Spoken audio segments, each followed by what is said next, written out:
नमस्कार, मैं श्यामगिरी। आप देख रहे हैं टीएफडी इंडिया लाइव। टीएफडी इंडिया लाइव में आप सभी दर्शकों का स्वागत है। नीतीश कुमार और चंद्रबाबू नायडू बहुत बड़े फैसले की तरफ बढ़ रहे हैं, मोदी सरकार से समर्थन वापस लेने का। मोदी सरकार इस वक्त बहुत बुरी तरह से फंसी है।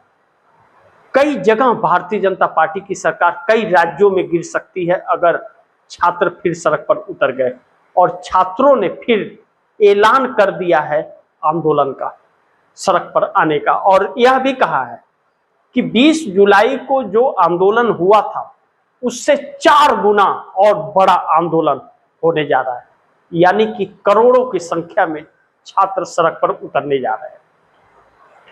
अब ऐसे में बिहार के अंदर सम्राट चौधरी की सरकार नहीं बचेगी, वह कभी भी गिर सकती है और उससे जेडीयू अपना पल्ला झाड़ सकती है 85 विधायक और 12 सांसदों के साथ। यह तब भी इस बात पर मुहर और तेज लग गई जब नरेंद्र मोदी नीतीश को मिलने के लिए बुलाए थे, तो नीतीश कुमार के तेवर इस बात के संकेत दे रहे कि नीतीश कुमार ने आश्वासन नहीं बल्कि नरेंद्र मोदी को सावधान रहने की नसीहत दे दी। कहा कि सावधान हो जाइए, बच्चे अगर अपने जिद पर आ गए तो आपके सरकार के पार्ट पुर्जे भी नहीं मिलेंगे, कि वक्त है कि उनसे समझौता कीजिए और जो डिमांड है वह पूरी कर दीजिए। लेकिन यह इतना आसान नहीं है, इसलिए भी नहीं है क्योंकि इसमें आरएसएस का इन्वॉल्वमेंट है। पूरे शिक्षा संस्थानों पर आरएसएस ने कब्जा कर लिया है, हर कोई जानता है, और नरेंद्र मोदी का बस का है नहीं उसे हटा पाना, और वह हटने के लिए तैयार नहीं है। ऐसे में जब तक सरकार है तब तक आरएसएस का कब्जा रहेगा। जिस दिन सरकार हटी सारे कब्जे खत्म हो जाएंगे, यह भी हर किसी को पता है।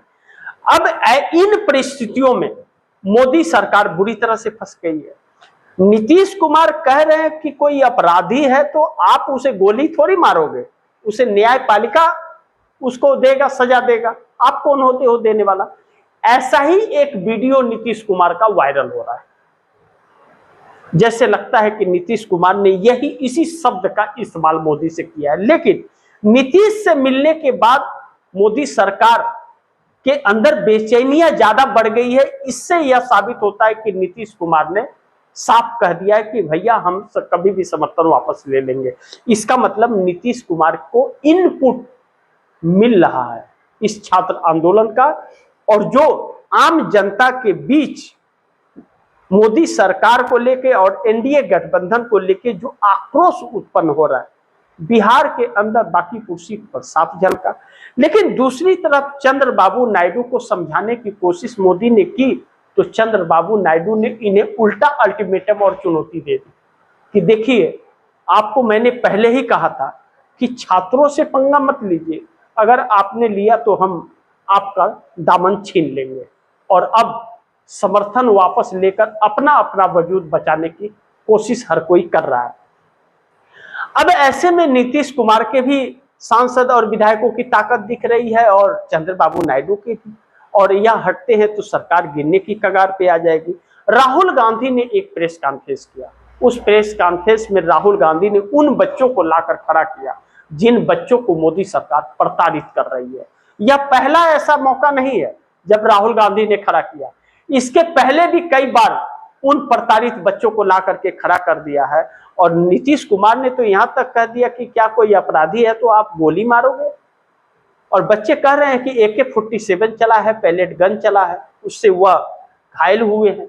सरकार कह रही है कि चला नहीं है, छात्र कह रहे हैं कि चला है। इस बीच टकराव है और पुलिस प्रशासन भी कह रहा है कि चला है, और कोर्ट में भी साबित हुआ है कि चला है, और वीडियो भी उसके मौजूद है कि चला है। तो जब यह सरकार जीते जागते सबूत के सामने झूठ बोल रही है तो इस सरकार पर कोई कैसे भरोसा करे?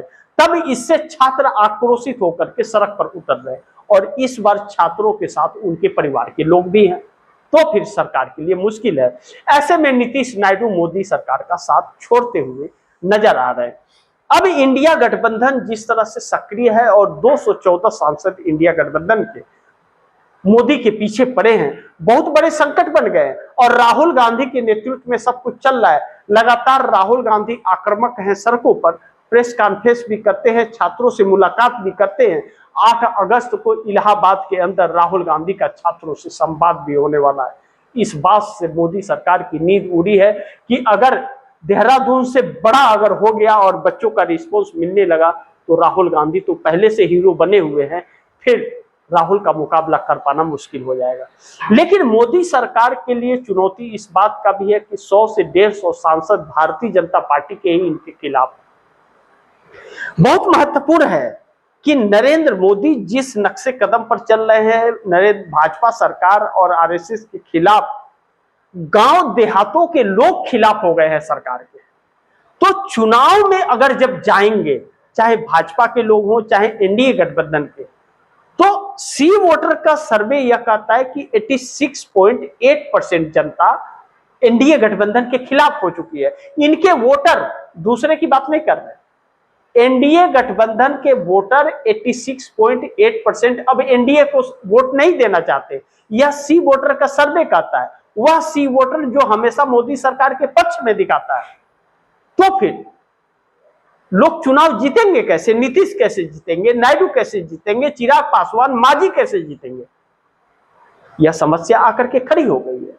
तो रास्ता एक ही है कि मोदी का साथ छोड़ दे, और मोदी का साथ छोड़ते हैं तो सरकार गिर जाएगी।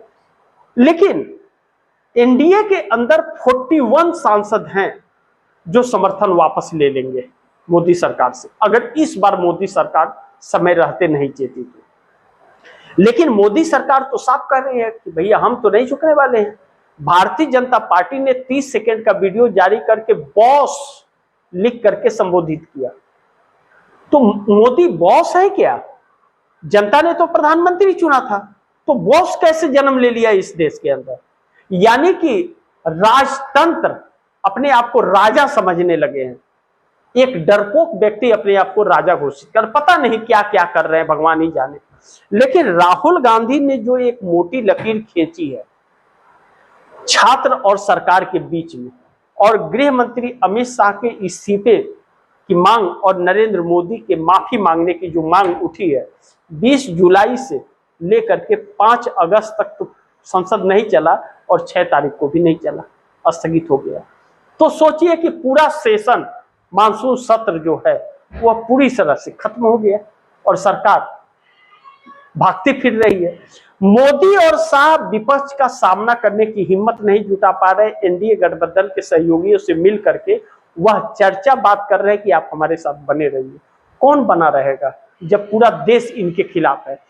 अब एनडीए गठबंधन के सांसदों की बैठक हो रही तो उसे मिलन समारोह का नाम दिया जा रहा है। मिलन समारोह, मिलन कर रहे हैं मोदी जी, मिलन मिलाप कर रहे हैं। सोचिए, पूरे देश को सड़क पर खड़ा करके इस देश का प्रधानमंत्री मिलन समारोह कर रहा है और संसद में आकर चेहरा दिखाने के लायक नहीं बचा है।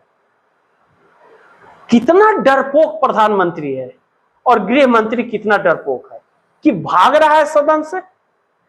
16 दिनों से यह सरकार भाग रही है, बस भागे जा रही है, मुंह छिपा रही है, जैसे कालिख पूत गई है इस सरकार के मुंह पर।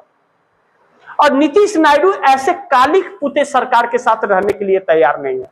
लगता है कि नीतीश कुमार का जमीर जग गया है। देर ही सही, लेकिन दुरुस्त आए कब से कब।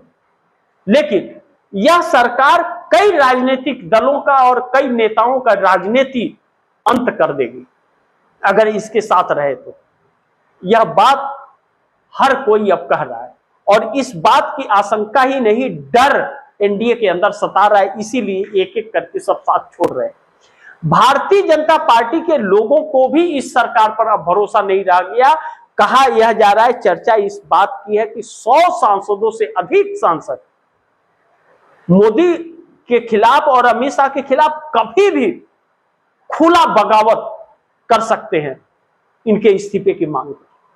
वह इस्तीफा तक दे सकते हैं। सोचिए किस हद तक बात आगे बढ़ी है, इसकी कल्पना कभी किसी ने नहीं की थी। यह सरकार समस्याओं का समाधान नहीं बल्कि समस्याओं को उलझाती जा रही है। लेकिन इसका मन बढ़ गया कि नीतीश नायडू की जो 2 बैसाखी मिली, यह सरकार अपनी जागीर समझ ली इस देश को, यह भूल गई कि भारतीय जनता पार्टी 240 सीटों पर है, बहुमत नहीं है। नीतीश नायडू के बगैर यह सरकार नहीं चल सकती। टीएमसी को तोड़ करके एक तानाशाही दिखाने का और नीतीश नायडू के कद को छोटा करने की कोशिश की गई, लेकिन वह भी नाकामयाब हो रहा है। वह भी फिर घर वापसी करते जा रहे हैं। वह कह रहे हैं कि हम एनडीए को सपोर्ट नहीं करते, हम क्यों एनडीए की बैठक में जाए। मोदी द्वारा बुलाए गए बैठक में वो आते ही नहीं है। अब मोदी सरकार के लिए संकट हो गया। अलग अलग तरीके से अलग तरकीब मोदी ने निकाली, छात्रों को डराने का, धमकाने का, गाली गलौज करने का, मारपीट करने का। उसके बाद भी छात्र आ रहे हैं। मां की गालियों का वर्णन किया मोदी ने, तो छात्रों ने कहा कि आप ही की मां है क्या, हमारी मां नहीं है। वह भी फेल हो गया। आरएसएस छात्रों से संवाद करने के लिए वह भी बैकफुट पर आ गया। अब इस सरकार को इस देश के छात्रों से डर लगने लगा है और एनडीए गठबंधन इस सरकार का साथ छोड़ रहा है और भारतीय जनता पार्टी के लोग भी इसके मोदी के खिलाफ, अपनी ही सरकार के खिलाफ है। कहते हैं कि राजनीतिक करियर बचा रहा तो बहुत चुनाव जीत जाएंगे, लेकिन मोदी के पाप के भागीदार हम नहीं बनेंगे। ऐसे में मोदी सरकार पीएमओ के अंदर बैठ करके भी एक हड़कंप सी परिस्थिति है। कितने दिन और टिकेगी यह सरकार, यह कहना बहुत मुश्किल होगा। लेकिन उल्टी गिनती शुरू हो गई है, सरकार जाने वाली है, मोदी का इस्तीफा होने वाला है, इस बात से इनकार नहीं कर सकते। बाकी आप दर्शकों की क्या राय है, क्या सुझाव है, कमेंट बॉक्स में जरूर दीजिएगा। इस खबर को ज्यादा से ज्यादा शेयर कीजिए, अपने दोस्तों को भी कहिए आगे शेयर करें। और आपने टीएफडी इंडिया लाइव को सब्सक्राइब नहीं किया, सब्सक्राइब कर लीजिए। अपने दोस्तों को भी कहिएगा टीएफडी इंडिया लाइव को सब्सक्राइब करें। मिलते हैं अगली खबर के साथ, तब तक के लिए नमस्कार।